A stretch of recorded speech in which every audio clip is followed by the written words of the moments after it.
Hey hey! Bon matin! Comment ça va? Nous voilà pour un cinquième live ce matin. On va parler évidemment d'amour de soi encore aujourd'hui. J'ai abordé avec vous mon cinquième pilier, évidemment qui commence en A aussi. Donc, cinquième pilier de l'amour de soi, l'affection. Donc, quand vous êtes là, vous me saluez. Si tu écoutes en replay, prends le temps de m'écrire. Ça va me faire plaisir de te lire. Donc, j'ai hâte de savoir si toi, tu es quelqu'un qui est affectueux. Est-ce que tu as plus de facilité à être affectueux envers les autres qu'envers toi-même? Là est la question. Donc, si j'ai des gens avec moi, vous continuez de me dire coucou. Ce matin, j'avais hâte de vous parler de ce pilier-là. Parce que peut-être que certains le savent, peut-être que pour d'autres, c'est méconnu. Mais saviez-vous qu'avant d'ouvrir le centre holistique L'Harmonie, j'ai travaillé dans le domaine de la santé. Donc, je suis rendue à ma 20e année en carrière à travailler dans le domaine de la santé. Donc, évidemment, je suis du réseau, je vais dire, de la médecine traditionnelle d'abord et avant tout. Et oui, j'ai étudié en réadaptation physique, j'ai travaillé en clinique privée auprès d'une clientèle qui venait des accidents de travail, des accidents de la route, certains accidents sportifs. Donc, j'ai travaillé en clinique multidisciplinaire pendant 13 années pour accompagner les gens justement à, si je peux dire comme ça, passer une certaine transition de leur vie. Donc, j'étais beaucoup à ce moment-là dans la mécanique physique. Donc, j'ai beaucoup accompagné le corps physique. Maintenant, j'accompagne autrement l'humain dans le mieux-être. Par contre, tout ce bagage-là, cette expérience-là que j'ai pris au fil du temps m'auront permis d'être l'intervenante, l'hypnothérapeute et l'énergéticienne que je suis aujourd'hui. Donc, ça fait vraiment partie de toute cette histoire-là, le développement. Alors, pourquoi je fais ce retour-là en lien avec l'affection? C'est que suite à ma formation en réadaptation physique, j'ai fait aussi une formation en massothérapie. Donc, j'avais déjà assez rapidement compris que le toucher, le contact, l'aspect affectif était quelque chose de très important au niveau du corps, dans la capacité à se sentir aimé, à se sentir reconnu. Donc, cette partie-là de l'affection AA, pour moi, il est vraiment, vraiment important.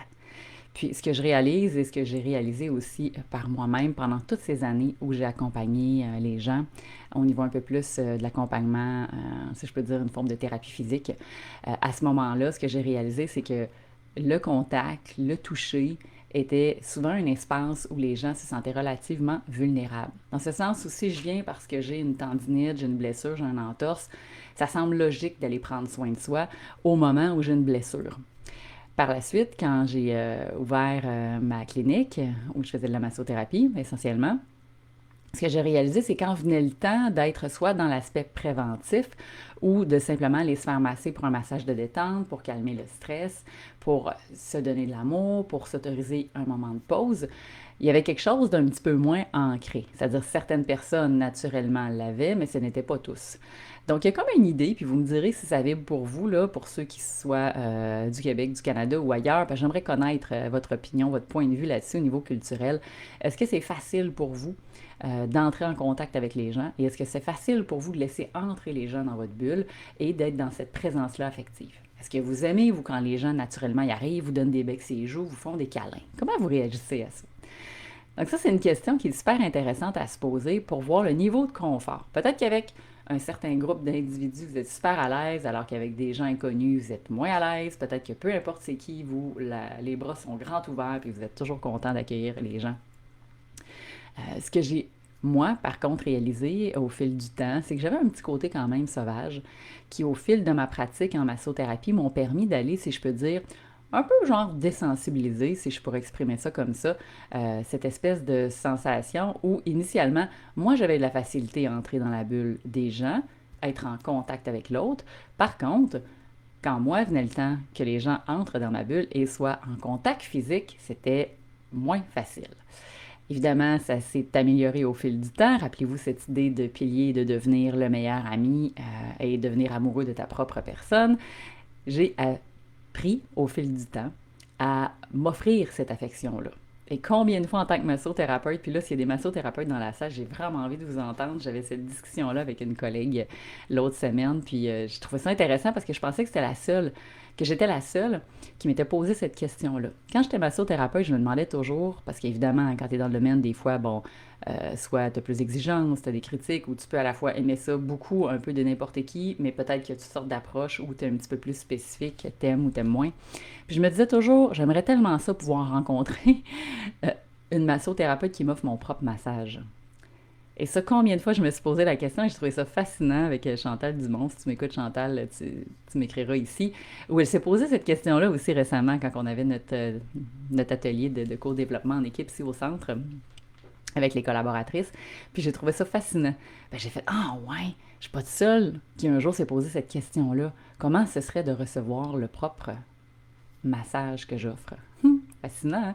Parce qu'on dit qu'on n'est jamais mieux servi que par soi-même à quelque part, donc même si ça reste un dicton qui a l'air plutôt banal comme ça, euh, si on se permettait de s'offrir non seulement l'attention dans mon premier pilier, l'accueil, dans les seconds piliers, si on se permettait aussi de s'accepter tel qu'on est, encore une fois dans les autres piliers, si on se permettait de s'affirmer pleinement, d'exprimer ses besoins, et qu'en plus on s'offrait toute la douceur, hein? Toute cette fameuse compassion que je vous parlais hier, toute cette tendresse, tout cet amour-là.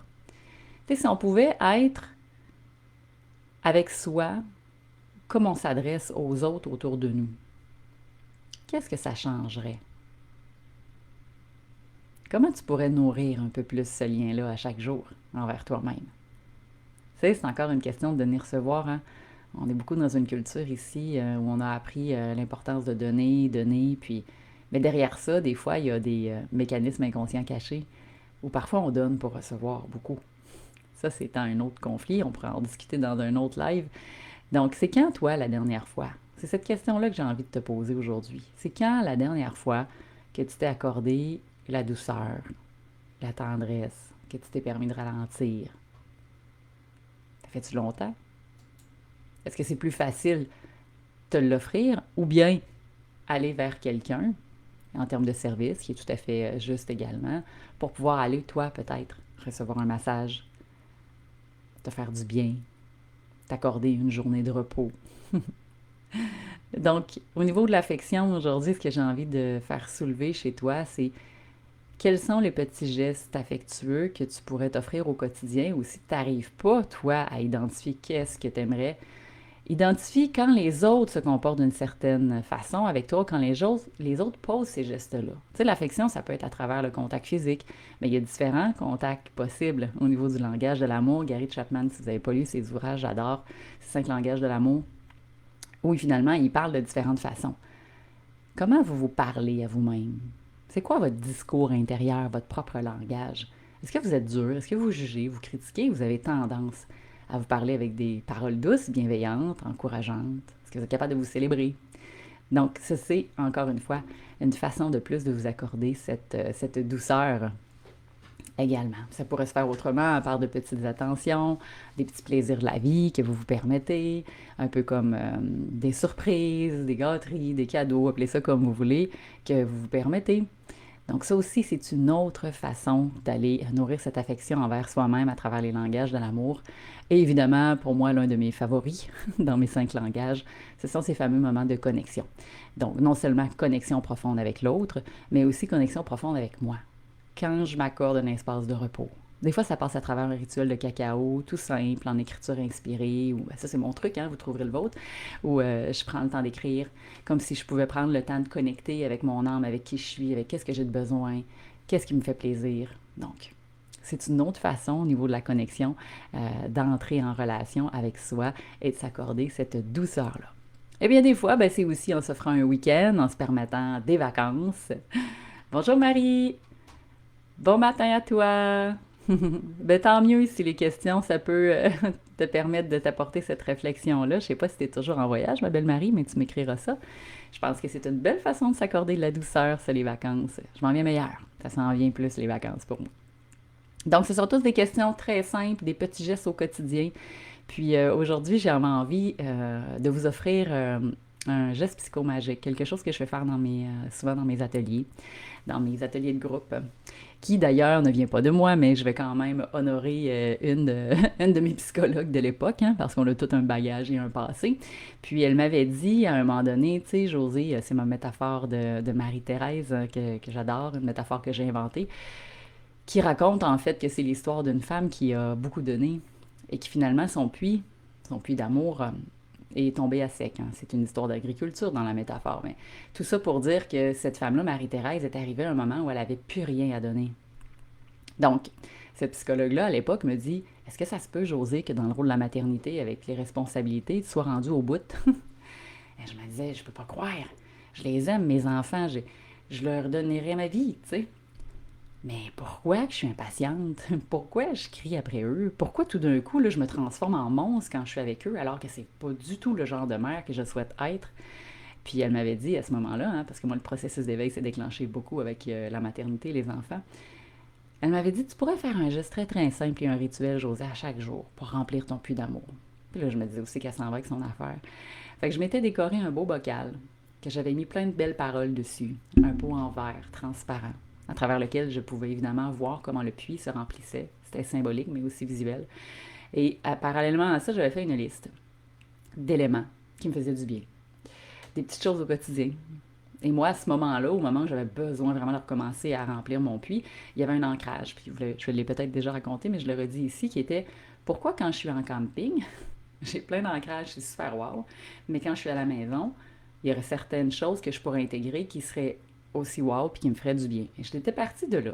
Aussi simple soit-il qu'en camping, souvent après avoir fait le repas, on laisse traîner un peu la vaisselle avant de faire chauffer, bouillir l'eau. Puis pendant ce temps-là, moi, je me faisais toujours un thé puis je m'assoyais après le repas. Puis je profitais de cet instant-là. Ça allait dire c'est super kitsch et banal, mais ça a été le premier élément que j'ai réintégré dans ma routine quotidienne pour dire wow, prendre un thé, relaxer en conscience avant le repas au lieu de repartir en fou à go, go, go, faire la vaisselle, les enfants, préparer, le bain, machin. Et ce moment-là d'arrêt, même si c'était 5 minutes dans ma journée, a été progressivement un petit élément, un nouvel ancrage à travers lequel j'ai remis de l'amour dans mon puits. Et cet exercice-là a évolué au fil du temps. Vous comprendrez que quand on est au sein d'un clan, ben c'est bien de mettre en conscience tout ça. Donc, mes enfants déjà étaient petits, puis je leur avais expliqué que ce puits-là, c'était un puits d'amour. Puis, si à leur façon, eux aussi souhaitaient contribuer à remplir le puits, ben des fois, ils pouvaient écrire une pensée sur un bout de papier, ils pouvaient mettre, je sais pas, moi, des brillants. Des fois, ils récoltaient des cailloux dehors. Puis là, ben, ils me disaient, ah, maman, j'ai pris un caillou pour toi, je le mets dans ton puits d'amour. Fait que vous voyez un peu la symbolique. Donc, ça a évolué au fil du temps. Vous pourriez vous-même vous en faire un puits comme ça. Bon, ados, ils se sont mis à me dire, mais c'est dégueulasse ton truc sur le comptoir avec tous tes machins de la nature. Puis là, c'est bon, parce que je mettais plein de trucs dedans. Moi, je demandais à la nature de m'offrir des cadeaux. Puis un autre espace qui me faisait énormément de bien, c'est de connecter puis d'aller prendre l'air. Donc, je demandais toujours au début de ma marche, montre-moi, terre-mère, un cadeau, une offrande ou... C'est quoi le cadeau que tu as à me livrer? Hein? Elle est abondante, terre-mère Gaïa. Puis, je trouvais toujours un truc pendant mes marches qui attirait mon attention parce que je le faisais beaucoup plus en conscience pour découvrir ce trésor-là. Des fois, je ramassais genre le gland auprès d'un chêne où il y avait une trace dessus, puis c'est comme s'il y avait eu un bonhomme sourire dessus. J'étais comme, ah, c'est mon cadeau, c'est mon précieux. Des fois, je trouvais une pierre qui était comme en forme de cœur. Il y avait toujours un nouvel élément dans la nature que je découvrais.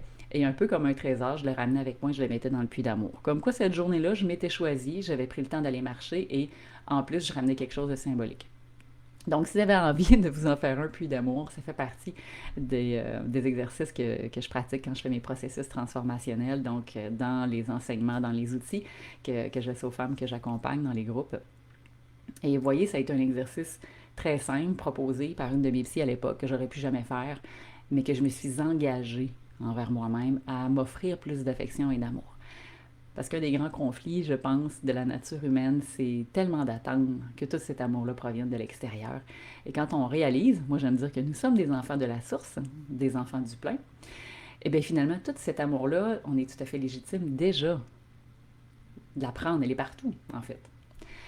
Et ça, c'est fascinant. Donc, si ça peut déjà résonner en vous, ça, ce matin, que vous puissiez poser des petits gestes concrets au niveau de cette affection envers vous-même pour aller renforcer ce que j'appelle ce 5e pilier de l'amour de soi, donc l'affection. Comment vous vous offrez ça, vous, au quotidien? Vous pourrez me l'écrire en commentaire, j'aimerais ça vous lire. Puis je vous rappelle, pour ceux qui ça interpelle, évidemment, hein, toujours si ça résonne pour toi, ce thème-là de l'amour de soi, l'estime, la confiance en soi, ou si tu es dans un tournant de vie, puis tu te demandes comment je pourrais arriver à faire ça, eh bien, on a notre retraite monarque. Transmission qui s'en vient, la belle retraite que moi et Patrick on co-anime avec une collaboratrice surprise. On va vous annoncer ça demain en live, soyez là, qui va être avec nous pour nous proposer quelque chose durant ce beau week-end pour notre rituel du samedi soir. Donc, 9, 10 et 11 mai, une magnifique retraite où on va vous faire voyager au cœur de vous-même. Évidemment, on va vous accompagner à travers des outils d'hypnose, à travers des exercices pour aller transformer les différents états, peut-être croyances, blocage ou qui sait, loyauté invisible qui vous empêche de vous aimer pleinement et de marcher votre propre chemin de l'amour de soi. Donc, on fait tirer pour ceux que ça interpelle puis qui se disent waouh, moi je suis libre, j'ai envie d'être là. Super simple pour participer à notre concours. On fait tirer une plage gratuite d'une valeur de 550$ pour la fin de semaine. Donc, tu partages le live, le lien de l'événement, tu nous écris en commentaire pourquoi tu veux participer à cette retraite-là, puis je t'invite vraiment à taguer les amis avec qui tu aimerais participer à l'événement, ou peut-être que toi tu sais et que tu ressens qu'ils ont vraiment besoin de s'offrir plus d'amour propre, et peut-être qu'ils sont vraiment dans le don de soi, mais qui ont de la difficulté à recevoir. Donc, si ça te parle, participe au concours. Tirage le 30 avril prochain. Donc, tu as encore une dizaine de jours, 10-12 jours pour participer. Et rejoins-nous demain. Je vous reconfirme l'heure en début d'avant-midi. Moi et Patrick, on va vous faire un autre live ensemble pour vous partager comment à travers ces 5 P de l'amour, moi et Patrick, on a créé cette alchimie de l'amour conscient qu'on marche depuis maintenant 5 ans en couple et comment, à travers notre histoire, bien évidemment, on s'est rencontrés pour mieux apprendre à se rencontrer soi-même et s'aimer davantage. Je vous embrasse, je vous salue. Bonne journée à toi, ma belle Marie qui était là. Donc, à tout bientôt!